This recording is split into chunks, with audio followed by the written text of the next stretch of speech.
नमस्कार मित्रांनो, mission Marathi YouTube चॅनलवर तुमचं सर्वांचं स्वागत। मित्रांनो, तुम्ही सुद्धा मूत्रविसर्जनासाठी म्हणजेच लघवीसाठी रात्री उठत असाल तर हा व्हिडिओ संपूर्ण बघा। कारण तुम्ही तुमच्या आजूबाजूला खूप वेळा ऐकलं असेल की एखादा व्यक्ती मूत्रविसर्जनासाठी म्हणजेच लघवीसाठी उठला आणि त्याचा अचानक मृत्यू झाला। तर हे कशामुळे होते, याचं वैज्ञानिक कारण काय आहे हे आपण या व्हिडिओमध्ये बघणार आहोत।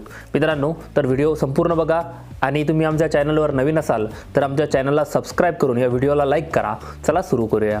मित्रांनो, जेव्हा आपण रात्री झोपलेलो असतो तेव्हा आपली बॉडी सपाट म्हणजे फ्लॅट पोझिशनमध्ये असते। त्या अवस्थेत आपल्या हृदयापासून आपल्या मेंदूला खूप मोठ्या प्रमाणात रक्तपुरवठा होत असतो आणि तेव्हा आपण अचानक उठतो तेव्हा आपली बॉडी स्ट्रेट होते आणि त्यावेळेस आपल्या हृदयाकडून आपल्या मेंदूला रक्तपुरवठा कमी प्रमाणात होतो। त्यामुळे आपल्याला चक्कर येते। खूप कमी प्रमाणात रक्तपुरवठा झाल्यास आपला मृत्यू सुद्धा होऊ शकतो। तर याच्यावर उपाय काय आहे? तर मित्रांनो, खूप साधा आणि सोपा उपाय आहे। जेव्हा आपण झोपलेलो असतो तसंच 10 सेकंद फक्त डोळे उघडून आपल्या पलंगावर तुम्ही पडलेले राहा। त्यानंतर थोडे उठा, म्हणजे उठू नका, पलंगावर फक्त तसेच उठून बसा आणि त्यानंतर मी जसा या खुर्चीवर पाय खाली टेकून उभा बसलेलो आहे तसे बसून राहा।